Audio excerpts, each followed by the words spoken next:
What's up, Cowboys Nation? It's your boy Jay Tuck, Cowboys Up, and you are now tuned into the Cowboys Fans Only channel. So thank you for everyone, first and foremost, who's been subscribing to the channel. We are making a push for 1,000 subscribers. We're almost there.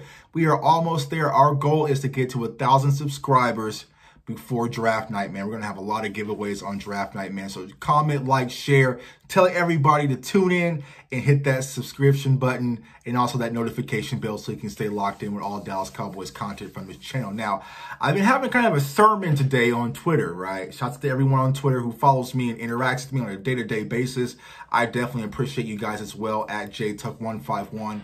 But the conversation has been today, is there really an issue when it comes to defensive talent in Dallas, right? Because a lot of people have been very proactive about speaking about we need to draft a defensive player at 10, but have this of being a defensive-focused draft.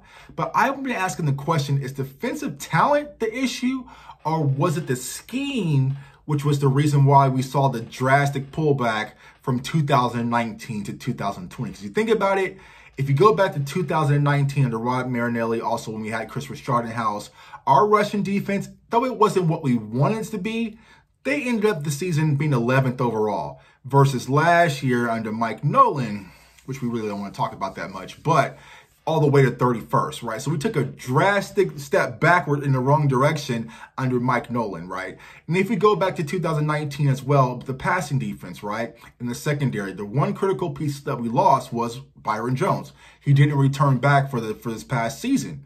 But 2019, our pass defense, y'all, was ranked 10th overall in the NFL.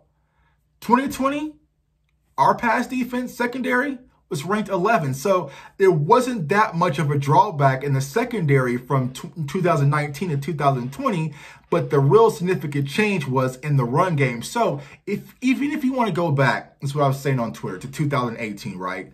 We had Van Der Esch, we had DeMarcus Lawrence, we had Jalen Smith, we had Byron Jones, we had Cheeto, we had Anthony Brown, Xavier Woods. A lot of these guys were already in-house in 2018. I think 2018 is kind of the standard of what a lot of Cowboys fans want to get back to before that Rams game, of course. But that's what we're trying to get back to. But we weren't really far removed from a talent perspective. I think, personally, it was Mike Nolan. We heard so many red flags last year when it came to Mike Nolan.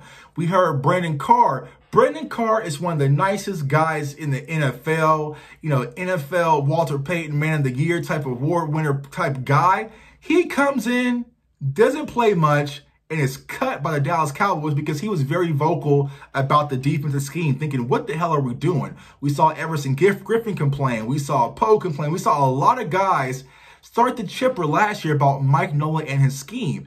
And so was it really from a talent perspective? Now, there are some cases where I think we can make improvements, and I honestly say that we did make improvements going into next year from a defensive standpoint. But for the most part, a lot of our core guys, nobody played well. If you want to take out, besides DeMarcus Lawrence and maybe Tristan Hill, a lot of everyone, as far as our defense is concerned, did not play well. And I think a lot of that is not really based on talent. I will say a lot of that's based on Mike Nolan. He came in, he tried to change the scheme. He tried to do way too much, knowing that we were going through these COVID protocols, lack of preparation, Zoom call meetings.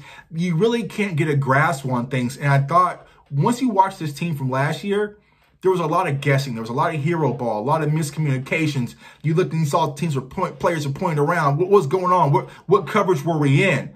There was a lot of lack of communication. And we heard this verbally. A lot of people saying they just don't teach. They just don't teach. They just don't teach. But us as Cowboys fans, we ignore that. So I'm looking at it from a talent perspective. Is it really the talent that's the issue? Or was it the transition to this Mike Nolan scheme when things really imploded and just blew up last year? So what I'm trying to say is, granted, we can still go to BPA. We can still bring in some defensive help because honestly, in the draft, it's probably going to be 3, luckily 4 guys that's really going to have some impact this year. But there's still some veteran corners out there. Also a veteran linebacker out there, KJ Wright, who still remains some guys that Dan Quinn can bring in that are familiar with his scheme, right? Not just, because here's what's going to happen. When you bring in, Dan Quinn's bringing in his guys, whether it's KZ, whether it's Keanu Neal, whether it's KJ Wright, hopefully soon, These guys will work as translators, right? They're going to be translators to help, Jalen Smith and Leighton Vander Esch understand what's the play call. What are we looking at? So it's just a translation from Dan Quinn, because granted, we did run the 4-3 under Marinelli and also Chris Richard, but sometimes the language is a little bit different, right? I said this, it's like if you work computer sales at one job, right? And you go to a different company and you're still working computer sales. Though we're still computer salesmen, the language and the acronyms that they use might be slightly different, but it's still computer sales and you can pick up on it a lot easier. So I feel like that's going to be the same concept with a lot of these players, specifically Jalen Smith and Leighton Vander Esch at the linebacker position. But you want guys who can easily translate and dissect what's going on offensively and make sure everybody's in place. So I've been having a conversation. I don't think it's from a talent perspective. I know a lot of Cowboys fans are saying, blow it up, Tuck. Everybody must go. Fire yourself. Everybody must go. Xavier was gone. Everybody gone. All new team. I'm just saying pump the brakes, because if this team can revert back to even 2019 defensively, right, with the offense that we currently have in place and hopefully everyone's healthy, then I feel like that's more than enough for the Dallas Cowboys to get back to a winning tradition and get things moving to be a playoff caliber team. We don't need a top 2 defense and a number 1 offense. Like, we just don't need a lot. Now, that would be nice. I'll definitely take it. Like, let's just, load the cannons and just steamroll the NFL. I'm all for that. But I feel like if this team can revert back to 2019 or even 2018, just being a top 10 defense, then more than likely our offense will do a bulk of the heavy lifting, which will be perfectly fine. So I'm not really a fan of the full overhaul.